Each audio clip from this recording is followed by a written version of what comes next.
It's said that German pilots used to laugh at the P-47 Thunderbolt. They mocked it as a flying milk bottle, slow and clumsy. But then its 850 caliber machine guns would rain lead down upon them, and the laughter would cease. High above, some Oberleutnant couldn't suppress a smug smile.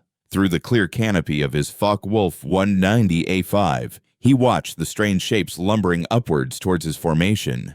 These were American fighter planes, making their first appearance over occupied Europe.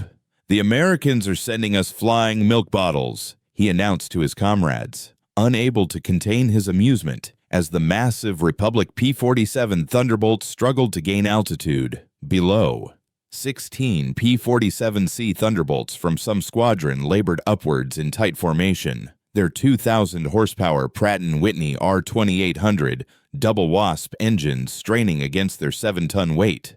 To the German pilots accustomed to sleek Spitfires and nimble Soviet fighters, these ungainly American machines looked ridiculous. The fuselage was shaped like a barrel, the cockpit a greenhouse. The wings seemed too small for the bulky body, and the propeller was larger than anything in the Luftwaffe's inventory. But that German pilot didn't know. None of those German pilots circling like wolves above could possibly imagine that they were witnessing the arrival of a weapon that would slowly grind the Luftwaffe's fighter force into dust. Within just 18 months, these flying milk bottles would transform from objects of ridicule into instruments of terror. Their 8 Browning 50 caliber machine guns would become the most feared sound in the skies over Germany. The mathematics of annihilation had been loaded into those broad wings. 3,400 rounds of ammunition, a combined rate of fire of 6,000 rounds per minute. Enough concentrated firepower to rip an enemy aircraft in half in under 2 seconds. The change started on that April morning when a commander spotted the German formation moving into attack position. The veteran, who had transferred from British Spitfires just weeks before, understood something his men didn't: that to survive in the P-47, they needed to unlearn everything they thought they knew about aerial combat. The Thunderbolt represented a complete departure from conventional fighter design philosophy, while the Germans pursued lightweight interceptors, optimized for climb rate and maneuverability. An American aircraft firm had created something unprecedented: a high-altitude behemoth that used mass, power, and firepower to redefine the rules of air warfare. Among the American pilots spread across the skies over France that morning were those who would become legends, future aces whose names would strike terror into the hearts of the Luftwaffe. But on that day, they were just rookies in an unproven machine, facing the most experienced fighter force in the world. The Germans had been fighting continuously for a long time, with seasoned veterans. The Americans hadn't really been in the war that long. This is the story of how industrial logic defeated tactical brilliance, how quantity and quality fused into overwhelming superiority, and how the laughter of German pilots turned to horror as they discovered what synchronized Browning machine guns could do to an aircraft at over 400 yards. The Republic P-47 Thunderbolt was born from a panic. As German fighters swept across France, the company's chief engineer received an urgent specification from the U.S. Army. They wanted a high-altitude interceptor capable of taking on the best of the Luftwaffe's aircraft. Instead, he designed a monster that redefined what was possible. "It's going to be a dinosaur," he admitted to his design team. "But it's going to be a dinosaur with good proportions."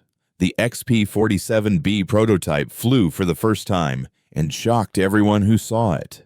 Weighing nearly 10,000 pounds empty, it was 65% heavier than its predecessor. The massive turbo supercharger system, with its complex ductwork running through the rear fuselage, gave it an almost pregnant appearance. Test pilots approaching it for the first time invariably asked the same question: "This thing actually flies?" Not only did it fly, but it flew differently at high altitude. The Pratt & Whitney R2800 Double Wasp, an 18-cylinder radial engine producing 2,000 horsepower, could maintain maximum power at altitudes over 27,000 feet, where German fighters struggled to breathe.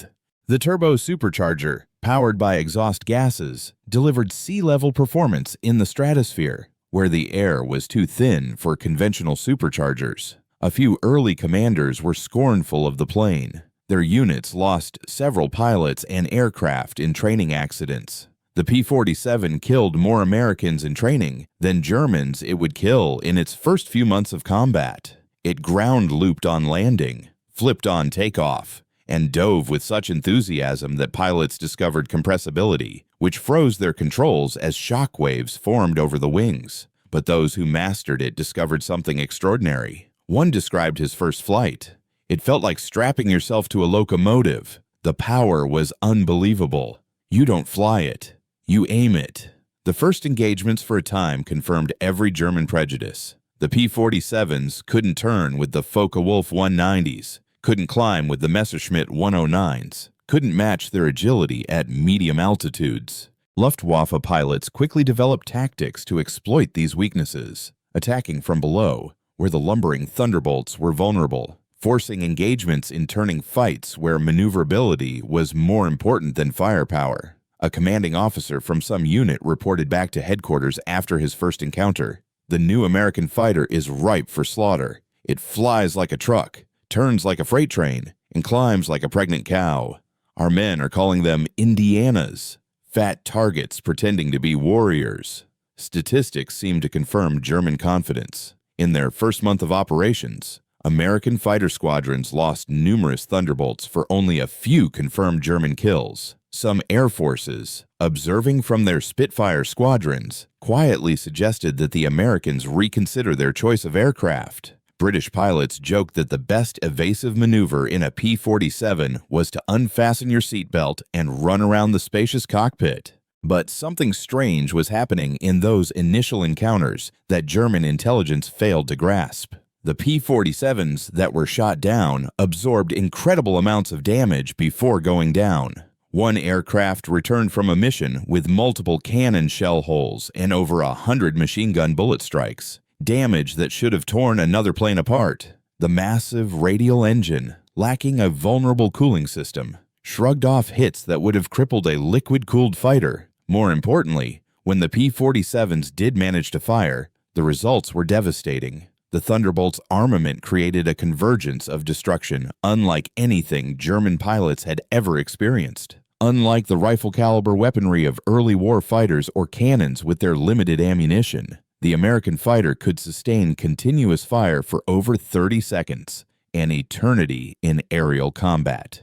The event that began to change German perceptions happened one day over the skies of France. Despite having no forward visibility through the oil-smeared windscreen, an engine running rough, and controls responding only intermittently, the pilot managed to keep the plane level and pointed towards the coast. The P-47 continued to fly with damage that should have reduced any other fighter to a wreckage. Then things got worse. A Focke-Wulf 190, piloted by an unidentified pilot, spotted the crippled Thunderbolt limping towards the channel at less than 170 mph. Historical research has never definitively identified this pilot, although several names have been suggested based on German combat reports from that day. What occurred next was one of the most extraordinary encounters in the history of air warfare. The German pilot positioned himself behind the pilot's P-47 and opened fire with both cannon and machine guns. Unable to evade, the American pilot could only huddle behind his armor plating and pray. The Thunderbolt absorbed the full force of the cannon fire. Then, the German pilot repositioned and fired again, this time with machine guns only. Having exhausted his cannon ammunition, the German pilot pulled alongside, staring at the ravaged aircraft. The pilot could clearly see his face, young, blonde, his expression shifting from confidence to bewilderment to something approaching fear. The German repositioned again and emptied the remainder of his machine gun ammunition into the Thunderbolt. But it still flew. He pulled alongside again, shook his head in disbelief, gave a casual salute, and departed, presumably out of ammunition. The pilot's P-47 landed with a seized engine on the runway. The crew chief stopped counting bullet holes after he reached 200. One cannon shell had exploded inches from his head. Another had detonated against the armor plating behind his seat. The engine had taken direct hits. Control cables were partially severed. 3 of the 4 main longerons, the structural backbone of the fuselage, had been shot through. It involved a pilot and an encounter that would become legendary on both sides of the lines. A flight of P-47s was returning from an escort mission when it was ambushed by several Focke-Wulf 190s. The Germans executed a perfect attack, diving out of the sun with a massive speed advantage. The Thunderbolt of the pilot in question, flying at the rear of the formation, was hammered by fire from multiple attackers, taking serious damage in the opening seconds of the battle. Cannon shells exploded throughout his aircraft. The canopy shattered. Hydraulic fluid sprayed into the cockpit. The engine cowling was ripped open, and fire erupted behind the instrument panel, wounded in the nose and leg by shrapnel. The pilot attempted to bail out, only to discover that the canopy was jammed. A cannon shell had exploded on the canopy rails, welding it shut. He was trapped in a dying airplane at over 27,000 feet. What followed defied all assumptions about combat damage tolerance. Yet the airplane had brought him home. The aircraft's survival sent shockwaves through both air forces. American engineers studying the wreckage realized that they had underestimated their creation. German intelligence, receiving the combat report from the other unit, initially refused to believe it. No aircraft could sustain that much damage, but the testimony from multiple pilots confirmed the impossible. The Thunderbolt had absorbed everything the Luftwaffe's best fighter could dish out and still survived. At some point, American pilots learned how to exploit the P-47's true strengths. One commander discovered the secret through brutal trial and error. Don't turn with them. Don't climb with them at low altitude. Use your weight. Use your power. Use your guns. The Thunderbolt's great weight, initially seen as a disadvantage, became a weapon. In a dive, nothing could catch it.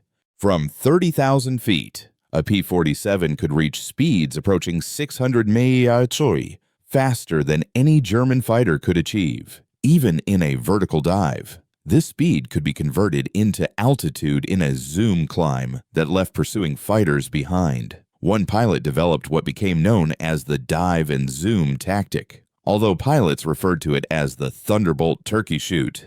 Instead of engaging in traditional dogfights, P-47 formations would climb to altitudes above 30,000 feet, above the effective ceiling of German fighters. When Luftwaffe fighters appeared below, the Thunderbolts would roll over and dive, building speeds that made defensive shooting impossible for the German pilots. At the bottom of these dives, the heavy American machine guns would speak. Surviving German pilots described it as facing a wall of lead. The combined firepower created an impenetrable zone of destruction. Aircraft caught in this convergence pattern didn't just go down, they disintegrated. The true revelation of American firepower came during some event, the deepest penetration into Germany attempted up to that point. The mission would demonstrate both the P-47's limitations, its range, even with drop tanks, and its terrifying effectiveness when used properly. One unit commander, leading a squadron, encountered a formation of Messerschmitt 110 interceptors moving into attack position on the bombers, with heavy cannons and rockets. The German twin-engine fighters, heavily armed but less maneuverable, were the Luftwaffe's specialized bomber killers. The commander's P-47 squadron dove into the attack from 28,000 feet. A gunner on one of the surviving German aircraft later recounted in an interrogation, "The American fighters came down like hammers from the sky. I opened fire at over 800 yards. Hits. I saw them striking the wing of the fighter. The P-47 didn't even wobble. Then he fired. The aircraft in front of us simply came apart. Not shot down. Destroyed. Wings separated from the fuselage. The tail was severed. The crew compartment was torn into scraps of metal. In 2 seconds, a German aircraft was reduced to nothing. Multiple German aircraft were destroyed in less than a minute. The German pilots had never experienced such concentrated firepower.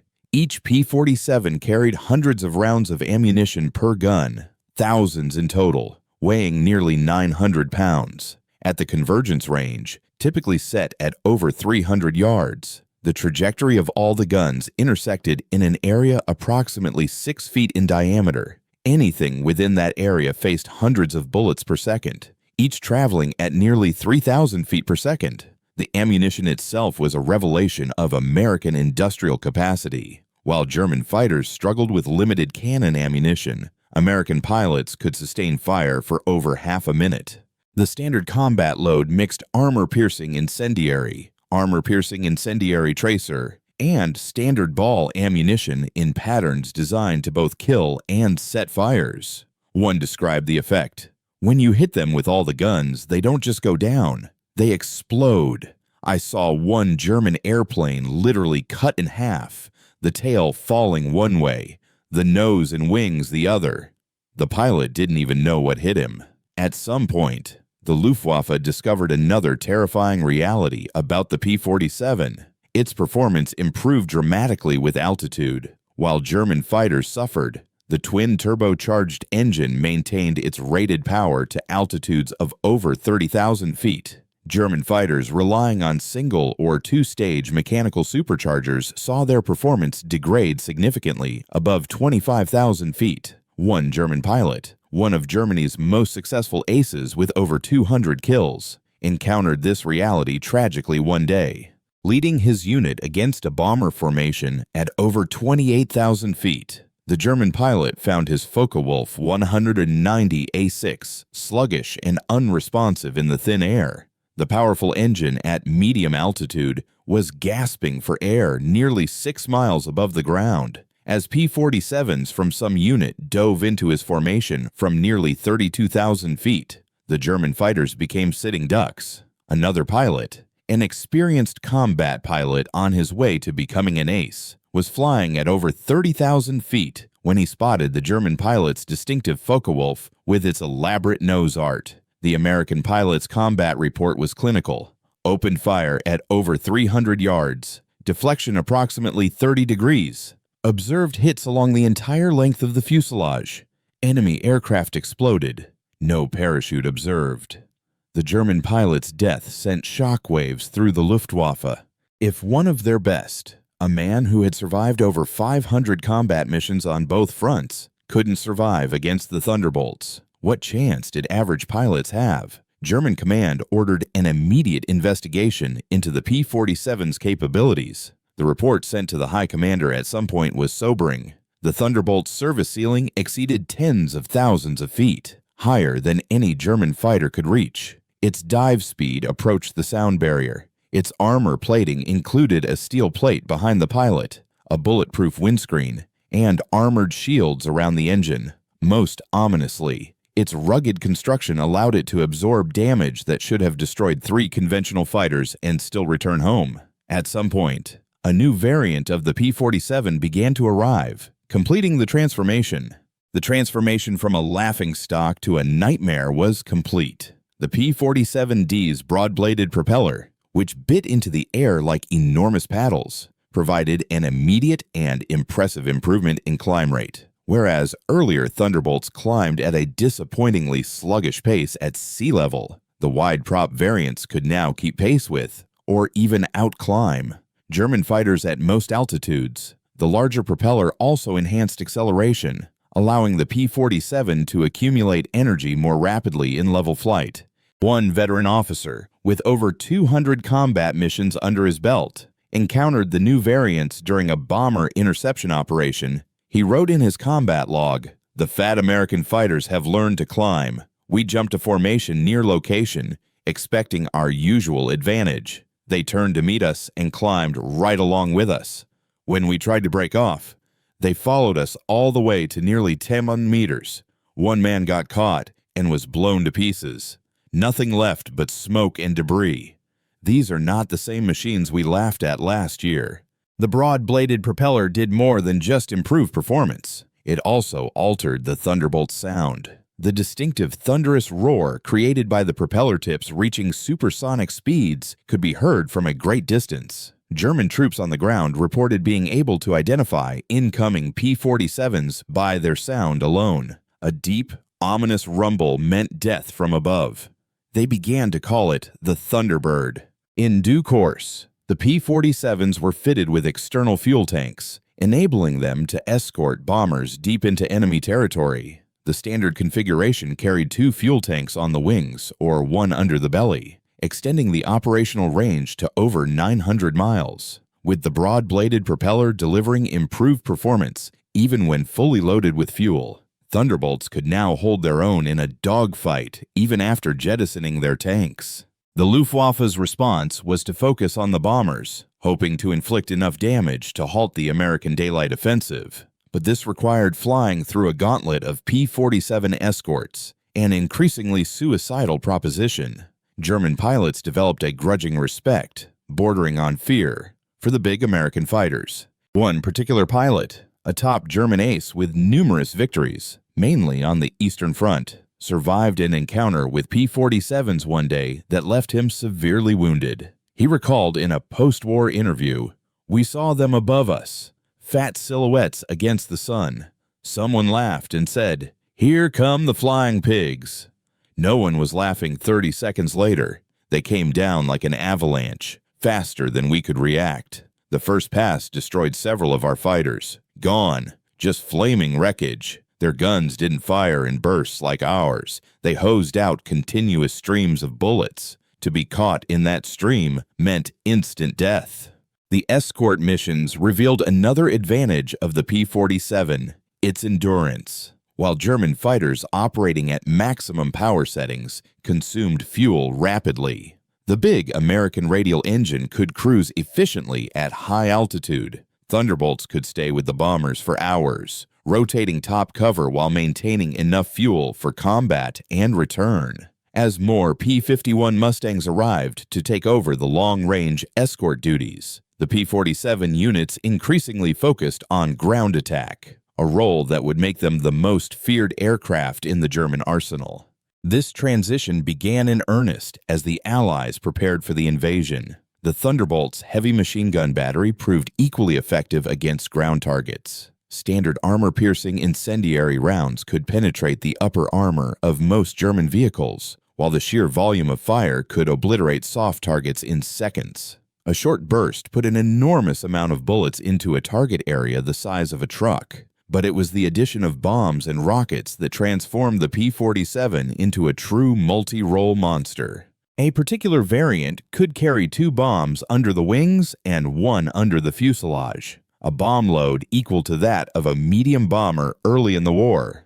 Later variants added rocket racks for high-velocity aircraft rockets, each one with the punch of an artillery shell. One commander of a unit experienced the P-47 ground attacks firsthand during the campaign. They came in low, so low you could see the pilots' faces. The sound was terrifying.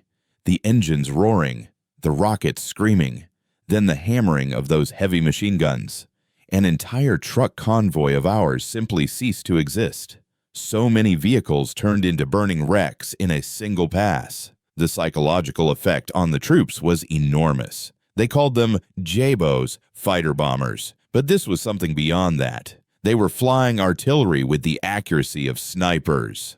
One day, the Luftwaffe discovered just how completely the balance of power had shifted. Hundreds of P-47s provided air cover for the invasion, creating an impenetrable umbrella over the beaches. German fighters attempting to reach the landing zone were slaughtered. One pilot, one of the few German pilots to reach the beaches that day, reported, "The sky belonged to the Americans. Thunderbolts stacked up from sea level to tens of thousands of meters. We tried to break through at dawn. So many fighters from our Gruppe. I was the only one who made it back." The P-47s were waiting at every altitude. You couldn't climb over them, couldn't dive under them. Their guns turned our fighters into aluminum rain. In the weeks that followed, the P-47 systematically decimated German daylight movement.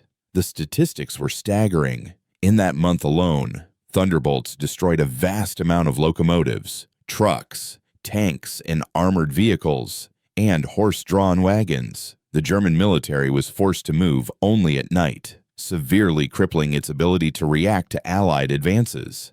The Germans tried everything to counter the Thunderbolt threat. They reinforced vehicle armor, deployed more anti-aircraft guns, and developed new camouflage techniques. Nothing worked. The P-47's combination of speed, armor, and firepower made it nearly unstoppable. Even the fearsome flak guns struggled to track the fast-moving fighters at low altitude. While wreaking havoc across Europe, the P-47 was simultaneously proving its worth in the Pacific theater. One unit operating from a particular location discovered that the Thunderbolt's qualities were perfectly suited to the vast distances and harsh conditions of the Pacific War. A commander developed special tactics for the Pacific. One day, that commander led a few P-47s against a large number of Japanese aircraft over a specific location, personally shooting down several enemy planes in a single mission, earning him the Medal of Honor. The Japanese, accustomed to fighting nimble but fragile American fighters, were unprepared for the P-47's combination of firepower and durability. One Japanese pilot, who encountered P-47s over an island, later wrote, "We called them monsters. Our cannons, which could destroy a P-40 with a few hits, seemed to have no effect. I poured dozens of rounds into a Thunderbolt and watched it fly away. Their return fire was devastating. Streams of heavy bullets tore through our planes." The P-47N, developed specifically for the Pacific, featured increased fuel capacity with wet wings, extending its range. This variant would escort bombers all the way to Japan, proving that the short-range fighter had evolved into a true long-range weapon. Perhaps the ultimate vindication for the P-47's development came from its encounters with German jet fighters. The Messerschmitt 262, with its incredible top speed, should have been untouchable by propeller-driven fighters. But Thunderbolt pilots discovered that they could catch the jets in two situations, during takeoff and landing, when the jets were most vulnerable, and in specific circumstances. The story of the P-47 Thunderbolt, an icon of American industrial power during World War II, began with dismissive, even derisive, assessments, only to end in dread and respect. It wasn't just an airplane, but an embodiment of Americans' unparalleled manufacturing capacity, meticulous preparation, and will to win. It started on a less than auspicious note, with German pilots dismissing the P-47 as a clumsy, slow, and all-around inferior machine compared to their sleek fighters. They nicknamed it the milk bottle, or the pregnant cow, alluding to its bulky shape and perceived lack of maneuverability. But those taunts soon faded as the P-47 proved its mettle in the skies over Europe and the Pacific. One of the earliest instances that showcased the P-47's potential came when Lieutenant Colonel John C. Murr of the 352nd Fighter Squadron shot down an M262, Germany's first operational jet, on November 27, 1944. Diving from 28,000 feet, Murr's Thunderbolt reached nearly 500 miles, fast enough to intercept the jet cruising below. The jet pilot, overconfident in his speed advantage, was unaware of the diving P-47 until Murr's guns opened fire at 400 yards. Murr's combat report stated, "Enemy aircraft disintegrated under the hail of bullets. Large pieces, including both engines, separated from the fuselage. Pilot failed to bail out. Concentrated fire from 850 caliber guns proved more effective against the jet than we anticipated." By early 1945, specialized P-47M variants were deployed specifically to counter German jets and V-1 flying bombs, with water methanol injection boosting power to 2,800 horsepower and improved aerodynamics. These ultimate Thunderbolts could reach 470 miles in level flight at 30,000 feet, fast enough to intercept even jets under certain conditions. Major George Bostwick, commanding officer of the 63rd Fighter Squadron equipped with P-47s, shot down two M262s in March 1945. His tactical reports emphasized firepower over speed. He wrote, "The jets are faster, but they can't turn, and they can't take punishment. One good burst from our battery, and they come apart like they're made of paper. They have to slow down to attack the bombers. That's when we get them." The ultimate display of American industrial might came during Operation Bodenplatte, the Luftwaffe's desperate attempt to cripple Allied air power on January 1, 1945. Nearly 900 German fighters, including their best remaining pilots, launched surprise attacks on Allied airfields across Belgium and the Netherlands. At the Y-34 airfield near Metz, home to P-47s of the 365th Fighter Squadron, the initial attack was successful.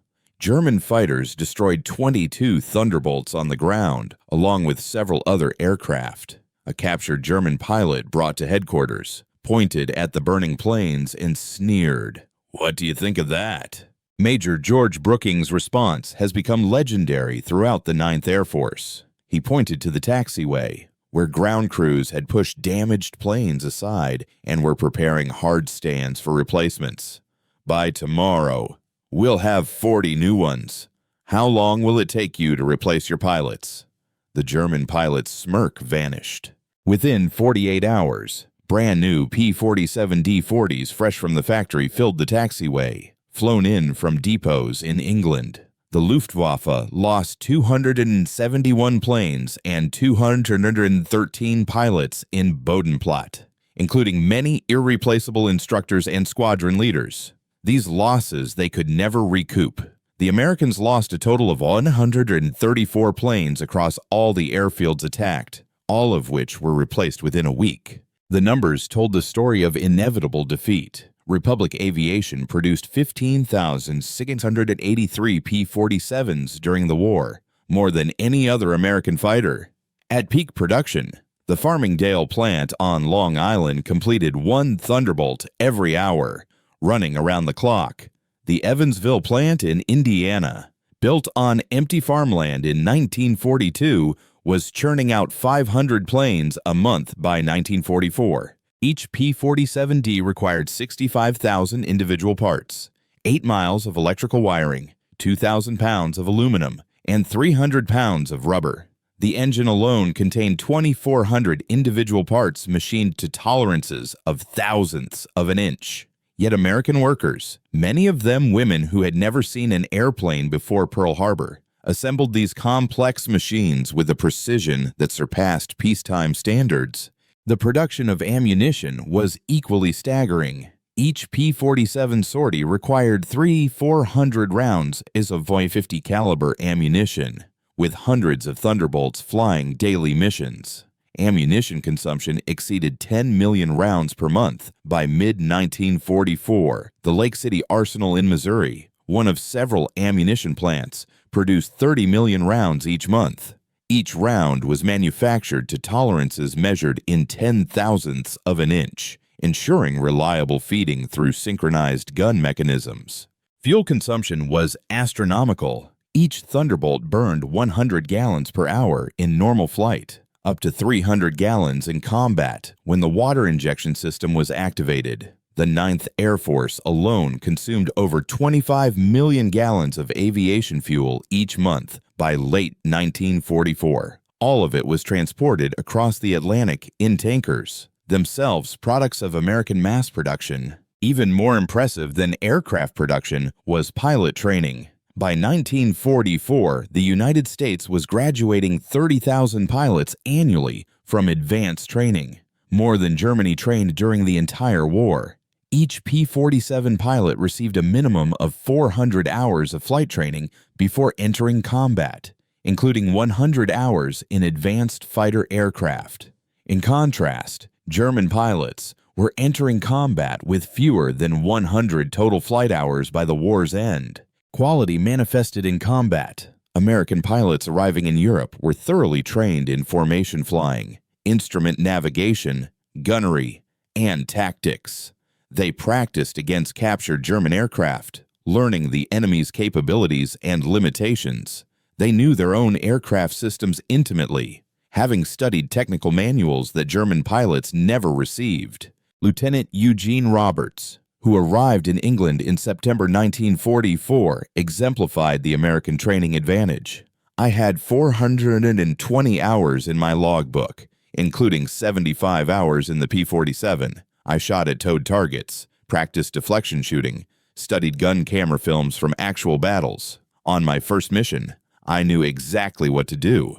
The German pilot I faced couldn't have had half my experience. It wasn't even a fair fight. In March 1945, Oberleutnant Joseph Priller, the same pilot who had derided P-47s as pregnant cows 2 years earlier, was interviewed by German propaganda officials to boost morale. His statement, deemed too demoralizing for publication, revealed the complete shift in German sentiment. The Thunderbolt is the best fighter bomber ever built. Its firepower is unmatched. The guns never jam, never overheat, never run out of ammunition in a normal engagement. It carries bombs like a medium bomber, shoots rockets like artillery, and fights like a fighter when it has to. But beyond the machine is what it represents. Americans' endless production. They lose 10, they build 20. We lose 1, it's gone forever. Their pilots arrive better trained than our instructors. They have the fuel to train, the ammunition to practice, the spare parts for everything. We have nothing but courage, and courage without resources only postpones defeat. We laughed at them in 1943. We don't laugh now. When you hear those guns, you know death has come calling. The sound haunts us. Mechanical, precise, unstoppable, like everything American. It's about overwhelming material superiority. They didn't beat us through better tactics or braver pilots. They buried us under an avalanche of steel and lead. By April 1945, the Luftwaffe existed largely on paper. Fuel shortages grounded most aircraft. Experienced pilots were dead or captured. Airfields were cratered ruins. But even with planes and fuel, German pilots faced an impossible equation. Attacking meant facing P-47 formations, occupying every altitude from the ground up to 40,000 feet. Feldwebel Klaus Bretschneider, one of the last German pilots to complete training in 1945, flew exactly one combat mission before the war ended. His encounter with P-47s over Leipzig lasted 12 seconds. I saw them diving from above. 4 Thunderbolts in perfect formation. I tried to turn, but they were too fast. The lead man fired from 500 meters. My plane shuddered as if hit by a sledgehammer. It hit. The engine exploded. The wings ripped off. I barely managed to bail out in time. Hanging in my parachute, I watched them obliterate our entire squadron. 6 fighters vanished in under a minute. The sky rained burning aluminum and bodies. The psychological impact was total. German pilots developed what the medical officers called Jabo fever, physical symptoms of stress that manifested at the mere news of Thunderbolts in the area. Veterans who had faced Spitfires and Hurricanes without fear now became physically ill at the prospect of missions against the P-47. The distinctive rumble of approaching Thunderbolts triggered panic among ground troops. Who knew survival meant finding immediate cover? The final statistics of the P-47's operations are staggering.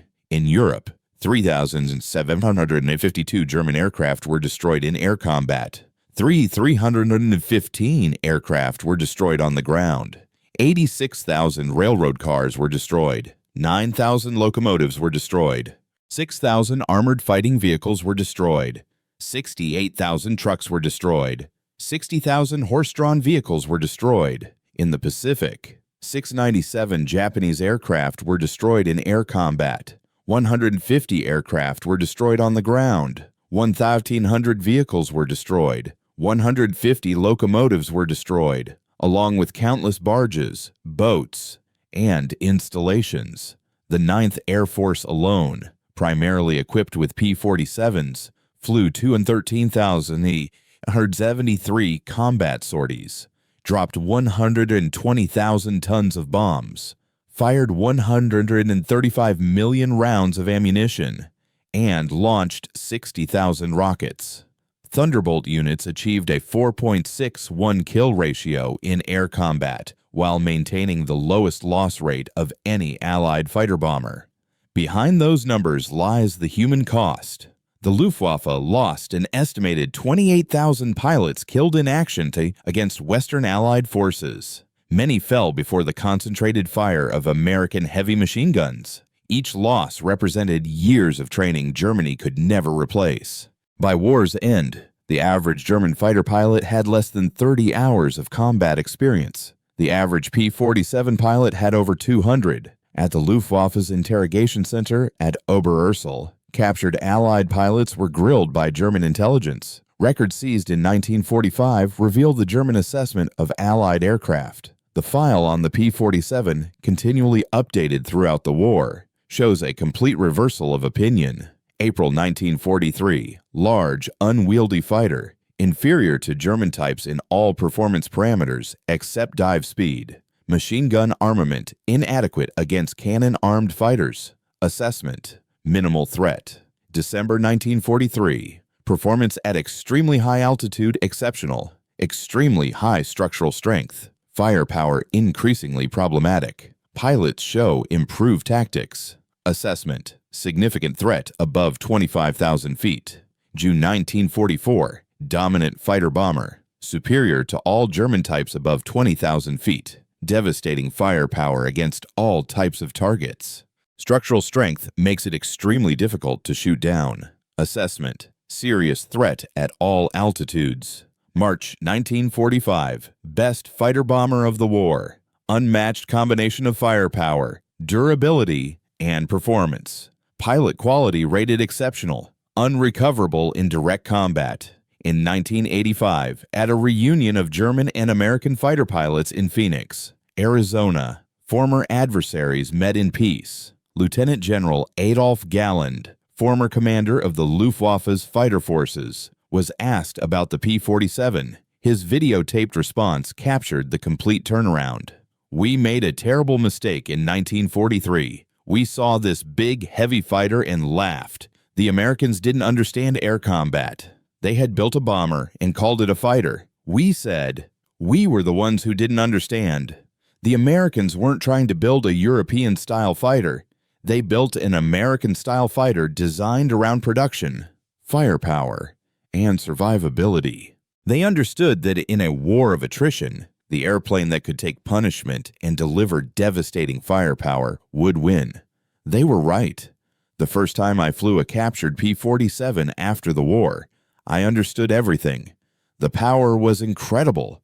It climbed like it was falling upwards. The cockpit was comfortable. Visibility was excellent. The controls precise. It was a pilot's airplane wrapped in armor. But what really impressed me was the realization that America had built over 15,000 of these complex machines while fighting a war on 2 oceans. Each one needed an engine more complex than anything Germany produced. Yet they built them faster than we could build simple fighters. That's when I knew we never had a chance. Those guns. We called them Roosevelt's piano because of the sound they made. Once you heard that sound, you never forgot it. Many of my friends heard it for the last time. The P-47 didn't just defeat the Luftwaffe, it destroyed it. The design of the P-47 embodies the American industrial philosophy perfectly. Brute engineering backed by limitless resources. Every component was overbuilt, overstrong, and over-engineered. The wing spars could withstand 40,000 pounds, 3 times the loaded weight of the airplane. The engine mounts could take 12 Gs of force. Control cables were doubled throughout with automatic backup systems. The ammunition feed system alone was an engineering marvel. 8 separate ammunition boxes, each containing 425 rounds, were fed through electrically boosted motors to prevent jams during violent maneuvers. The guns were electrically heated to prevent freezing at altitude. Each gun had its own charging mechanism and could be synchronized individually. Convergence was adjustable from 150 to 400 yards, allowing the pilot to optimize for his preferred engagement range. Even after the war, some German veterans insisted that the P-47 won by quantity, not quality, that German fighters were technically superior but were overwhelmed by numbers. The combat records tell a different story. In engagements where numbers were equal, the P-47 consistently prevailed. The heavy machine gun armament, derided as inferior to cannon, proved more effective in actual combat. Analysis of gun camera footage revealed why. Cannon shells, while individually more destructive, required precise aim, and carried a limited number of rounds, often totaling only 120 to 200. The P-47's guns produced a cloud of bullet probability that guaranteed hits even with imperfect aim. At typical engagement ranges, a 2-second burst put at least 20 rounds into a fighter-sized target, enough to ensure destruction. The ammunition itself was superior. American 50 caliber armor-piercing incendiary rounds used a delayed action fuse that ensured penetration before detonation. The incendiary compound burned at 3000 degrees F, hot enough to ignite aluminum structures. German 20mm rounds, though heavier, often exploded on surface contact, causing spectacular but sometimes superficial damage. The P-47 Thunderbolt remains the heaviest single-engine, single-seat piston-engine fighter ever mass-produced. Its empty weight of 10,000 pounds exceeded the gross weight of some twin-engine fighters. Its engine generated more horsepower than an entire squadron of bombers from the previous war. Its guns delivered more firepower than an infantry company. Yet it was built in the thousands, flown by kids fresh out of high school, and maintained in combat conditions by mechanics who had apprenticed for weeks. The German shift in opinion from derision to dread took less than 2 years. In that time, the flying milk bottle became the most feared aircraft in the Luftwaffe's experience. Veterans who had faced Spitfires, Hurricanes, and Soviet Yaks without flinching spoke of the P-47 in hushed tones decades after the war. At the United States Air Force Museum in Dayton, Ohio, a restored P-47D sits among other legendary fighters. Its placard lists specifications and battle honors. But the real story is told by a small display case containing spent 50 caliber shell casings and a strip of gun camera film showing a Focke-Wulf 190 disintegrating under a hail of bullets. Beneath the display is a quote from an anonymous German pilot taken from a 1945 interrogation report. "We laughed when we first saw them. Fat, ugly American fighter planes that couldn't turn, couldn't climb, couldn't fight. We stopped laughing when we realized they didn't have to turn or climb. They just pointed those guns at you, and you ceased to exist."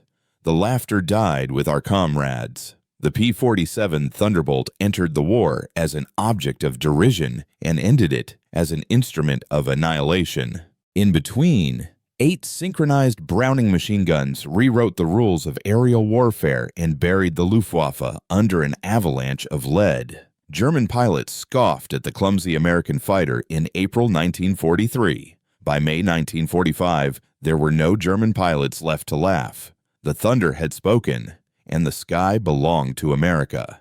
It was a direct hit. The engine blew apart, wings shearing off like paper. I barely had time to yank the cord and get out. Dangling from my parachute, I could only watch as they completely wiped out the rest of our squadron. 6 of our fighters, gone in less than a minute. The sky was raining burning pieces of aluminum and, well, pieces of everything. The psychological impact was devastating.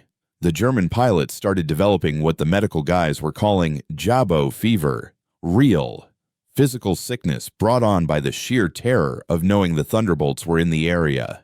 Guys who'd faced Spitfires and Hurricanes head-on, without a second thought, were now getting physically ill just at the prospect of going up against the P-47.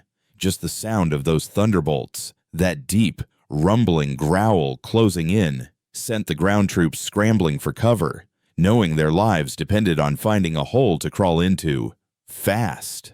The final tally of the P-47's operations? It's almost incomprehensible. In Europe alone, they took out 3,752 German aircraft in the air. Another 3,415 destroyed right there on the ground. 86,000 railroad cars turned into twisted wreckage. 9,000 locomotives scrapped. 6,000 armored vehicles obliterated. 68,000 trucks just gone. And another 60,000 horse-drawn vehicles reduced to splinters. Out in the Pacific, the numbers were just as insane. 6 to 97 Japanese aircraft shot down in dogfights. Another 150 wrecked on the ground. 1,500 vehicles smashed, 150 locomotives destroyed, not to mention the countless barges, boats, and other installations turned into scrap. Just the 9th Air Force, which was mostly flying P-47s, flew over 213,000 and it did 73 combat missions. They dropped 120,000 tons of bombs, fired 135 million rounds of ammo, and launched 60,000 rockets. The Thunderbolt squadrons racked up a kill ratio of 6-to-1 in air combat, all while maintaining the lowest loss rate of any Allied fighter bomber. But behind all those insane statistics, there's the human cost, the price paid in blood and lives. The Luftwaffe lost an estimated 28,000 pilots killed in action against the Western Allies, so many of them cut down by the sheer, concentrated firepower of those American heavy machine guns. And every single one of those losses represented years of training that Germany could never replace. By the end of the war, the average German fighter pilot had barely 30 hours of combat experience. The average P-47 pilot, over 200. At the Luftwaffe's interrogation center in Oberrussel, they'd haul in captured Allied pilots and grill them for information. The records they seized in 1945 show exactly what the Germans thought about all the Allied aircraft, and the file on the P-47, constantly updated throughout the war, tells a story of a complete and total reversal in their opinion. April of 1943, large, unwieldy fighter, inferior to German aircraft in every performance category except for dive speed. Machine gun armament insufficient against cannon-armed fighters. Assessment: minimal threat. December of 1943. Performance at extremely high altitude is exceptional. Extremely high structural strength. Firepower is becoming problematic. Pilots show improved tactics. Assessment: significant threat above 25,000 feet. June of 1944. Dominant fighter bomber. Superior to all German aircraft above 20,000 feet. Devastating firepower against all types of targets. Structural strength makes it extremely difficult to shoot down. Assessment: serious threat at all altitudes. And finally, in March of 1945, best fighter bomber of the war. Unmatched combination of firepower, durability, and performance. Pilot quality rated exceptional. Unrecoverable in direct combat. Then, in 1985, at a reunion of German and American fighter pilots in Phoenix, Arizona, these old enemies finally met in peace. Lieutenant General Adolf Galland, who used to command the Luftwaffe's fighter forces, was asked what he thought about the P-47. His response, caught on video, really shows just how much things had changed. We made a terrible mistake back in 1943. We saw this big, heavy fighter and we laughed. We said the Americans didn't understand air combat. They had built a bomber and called it a fighter, but we were the ones who didn't understand. The Americans weren't trying to build a European-style fighter. They built an American fighter, designed from the ground up for production, firepower, and survivability. They understood that in a war of attrition, the plane that could take the most punishment and still deliver devastating firepower was going to win. And they were right. The first time I got to fly a captured P-47 after the war, I finally understood everything. The power was incredible. It climbed like it was falling upwards. The cockpit was comfortable. Visibility was excellent. The controls were precise. It was a pilot's plane, wrapped in armor plating. But what really blew me away was realizing that America had built over 15,000 of these incredibly complex machines, all while fighting a war on 2 oceans. And each one of them had an engine more complex than anything Germany was producing. And still, they were building them faster than we could build simple fighters. That's when I knew we never stood a chance. Those guns, we called them Roosevelt's piano because of the sound they made. Once you heard that sound, you never forgot it. And a lot of my friends heard it for the last time. The P-47 didn't just defeat the Luftwaffe, it completely destroyed it. The design of the P-47 embodies the American industrial philosophy perfectly. Brute force engineering, backed by practically unlimited resources. Every single component was overbuilt, overstrong, over-engineered. The wing spars could withstand 40,000 pounds of force, 3 times the loaded weight of the plane. The engine mounts could take 12 Gs of force. The control cables were doubled, with automatic backup systems throughout. Even the ammunition feed system was an engineering marvel. 8 separate ammunition boxes, each holding 425 rounds, were fed through electrically boosted motors to prevent jams during hard maneuvers. The guns themselves were electrically heated to prevent freezing at high altitude. Each gun had its own charging mechanism and could be synchronized individually. You could even adjust the convergence from 150 to 400 yards, so the pilot could set it up for his preferred combat range. Even after the war ended, some of the German veterans still insisted that the P-47 only won because of sheer numbers, not quality, that German fighters were technically superior, but just got overwhelmed by the sheer volume of P-47s. But the combat records tell a completely different story. In the battles where the numbers were even, the P-47 consistently came out on top. The heavy machine gun armament, which they'd always said was inferior to cannons, actually proved to be more effective in actual combat. Looking at the gun camera footage, it was clear why. Cannon shells, while individually more destructive, needed pinpoint accuracy, and they could only carry a limited number of rounds, often only 120 to 200 total. The P-47's guns, on the other hand, put out a cloud of bullets that pretty much guaranteed a hit, even if the pilot's aim wasn't perfect. At typical combat ranges, a 2-second burst would put at least 20 rounds into a fighter-sized target, more than enough to ensure its destruction.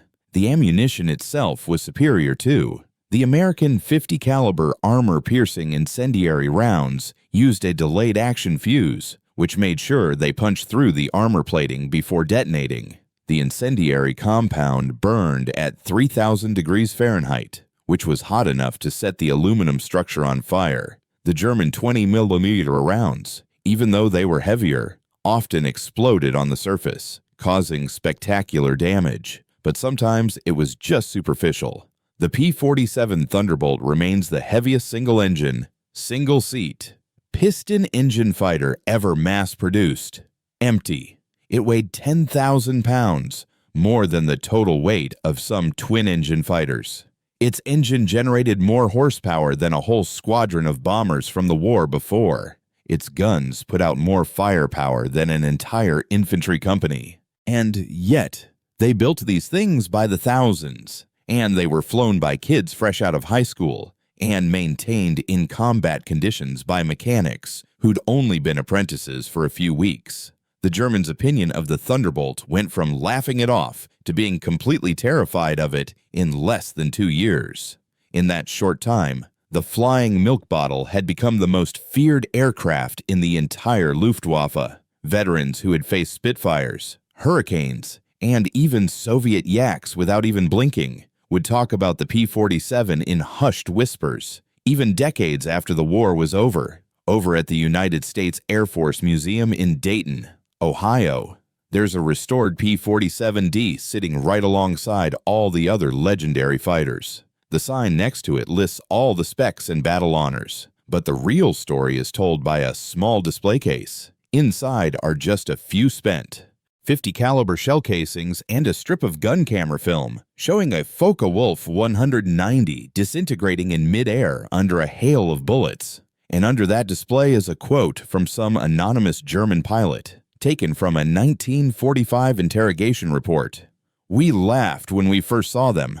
Fat, ugly American fighter planes that couldn't turn, couldn't climb, couldn't fight. We stopped laughing when we realized they didn't have to turn or climb. They just pointed those guns at you, and you ceased to exist." The laughter died with our comrades. The P-47 Thunderbolt went into the war as something people made fun of, and came out as a complete instrument of destruction. And in between, 8 synchronized Browning machine guns rewrote all the rules of aerial warfare, burying the Luftwaffe under an avalanche of lead. The German pilots scoffed at that clumsy American fighter back in April of 1943, But by May of 1945, there weren't any German pilots left around to do any laughing. The Thunder had spoken, and the sky belonged to America.